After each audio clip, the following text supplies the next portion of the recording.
তো নমস্কাৰ বন্ধুসকল, আপোনালোকক স্বাগতম জনাইছোঁ মোৰ ইউটিউব চেনেললৈ। আশা কৰোঁ সকলো ভালে আছে চাগে। তো গাইছ, আজি আহিছোঁ জ্বলা হ'লে সাতভাৰ নামত যোনটো মহ যুঁজায়, তো তেখেতৰ ঘৰলৈ আহিছোঁ। আমাৰ নিজৰে লাগে। তো গাইছ, এয়া আহিছোঁ তেখেতৰ ঘৰলৈ। তো এতিয়া আপোনালোকক তেখেতৰ মহটো দেখাম গাইছ। এই মহটো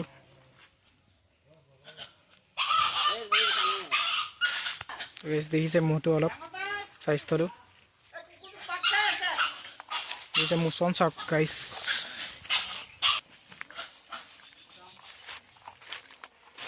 দেখিছে শিং চাক যোৱা বছৰতকৈ শিংকেইটা অলপ ডাঙৰ হৈছে, তাৰপিছত স্বাস্থ্যটো ডাঙৰ হৈছে। আগতে যিহেতু মতে ইউটিউবত ওলোৱা নাই নেকি কোনো ইউটিউবতে।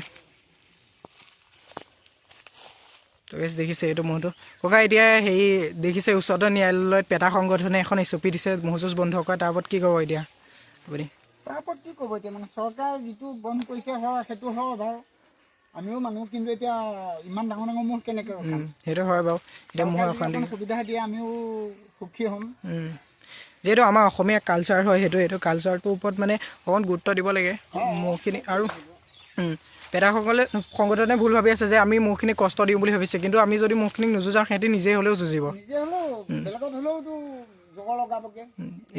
ক্ষতি হ'লে বেলেগৰ ক্ষতি হোৱাতকৈ ভাল লগাই চোৱাই আমাৰ সেইটোৱে। চৰকাৰে যদি সেইকণ সুবিধা দিয়ে নথৈ আনন্দ পাম আমিও। এতিয়া আমি অসমত থাকি অসমীয়া হ'বলৈ অসমীয়া কালচাৰটোৱে দিনক দিনে নাইকিয়া হৈ গৈ আছে। তো অসম চৰকাৰে আমাৰ সেই অসমীয়া কালচাৰটোৰ ওপৰত গুৰুত্ব দিব লাগে। চৰকাৰে কি ভাবে কি কৰে বাৰু। তোকে চাওক মহটো এইবাৰ ক'ত যুঁজাব প্ৰথমখন? প্ৰথমখন এবাৰ আমাৰ আগফালৰ ফিল্ডত যুঁজাম। অঁ, এই পূব জ্বলাহত হ'ব যিহেতু খেল। ইয়াৰ যদি খেল চাব মন আছে তেন্তে আহিব। যোৱাবাৰ ইয়াত কেইমিনিট লাগিছিল? 37 মিনিট লাগিছে। অঁ, এখন খেলত 37 মিনিট যুঁজিছে আৰু এখনত 17 মিনিট যুঁজিছে। এইটোৱে মহটো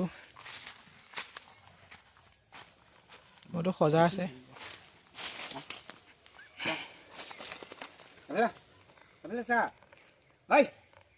আমাৰ মহটো নিজৰ সেয়া ককা হয়, আমাৰ মাৰ খুৰা।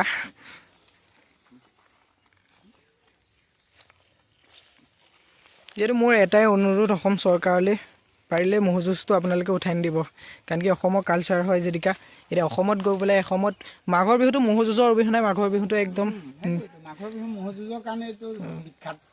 এইকেইটা এতিয়া ইমান ডাঙৰ ডাঙৰ মহবিলাক কি কৰিব যদি এইবিলাক মহ নেৰাখেও? তাৰপিছত গৈ পেলাই মহখিনি কি কাটি খাইহে দিব ন? কোনে ৰাখিবনো এইবিলাক মহ? মহবিলাকক কষ্ট দিয়াহে হ'ব। ইমান কষ্ট কৰি এটা গোৱালে মৰম চেনেহ কৰি এইবিলাক ইমান কষ্ট কৰি ঘাঁহবিলাক আনিছে, আনি ৰাখি খুৱাই কৰি ৰাখে। তো 7 ভাই নামত যুঁজাই মহটো। বহুত খেলুৱাৰী মহ হয়, বহুত টাইম যুঁজিছে মহটো।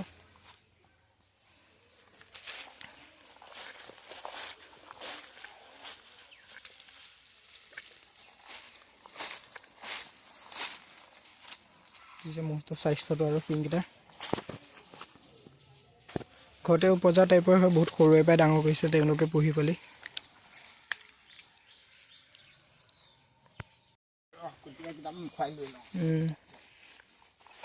কটিয়াই খুৱাই নেকি খা? দেখিছে গাইজ, গোটেই 24 ঘণ্টা মহৰ লগত লাগি লাগি কটিয়াই কিমান কষ্ট কৰি কিমান স্বাস্থ্য বনাই থৈছে তেওঁলোকে। তো অকণমান চখৰ কাৰণে তেওঁলোকে এইটো কৰি থাকে। সেই চখটো যদি আপোনালোকে হেৰি কৰি দিয়ে তেন্তে কি হ'ব?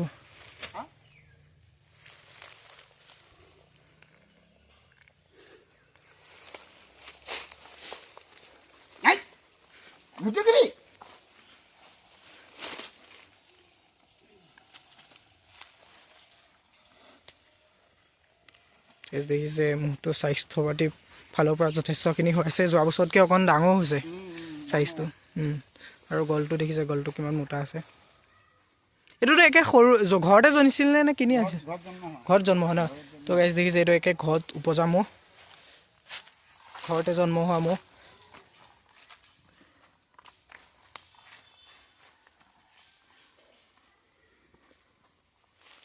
তো গাইছ, আজি ভিডিঅ'টো ইমানেই আছিল। যদি ভিডিঅ'টো চাই অকণ হ'লেও ভাল পালে তেন্তে লাইক কমেণ্ট শ্বেয়াৰ ছাবস্ক্ৰাইব কৰিবলৈ নকৰিব। তো গাইছ, আজিলৈ বাই বাই। চব সুখী থাকক, আকৌ লগ পাম নতুন এটা ভিডিঅ'ৰে।